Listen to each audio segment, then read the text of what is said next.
اور تیرے لیے جنت میں دنیا سے 10 گنا جگہ ہے.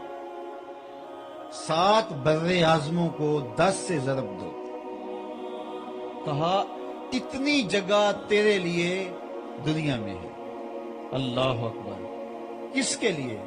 جو سب سے آخر میں جائے گا، جس کو ہم کہتے ہیں پھاڑا، سب سے آخر میں جو جائے گا، اس کی جگہ جنت میں کتنی ہوگی؟ دنیا سے 10 گنا. اور قیمت کتنی ہے اس جگہ کی کہ ایک عصا رکھنے کی جگہ مل جائے تو دنیا و ما فیہا سے زیادہ قیمتی.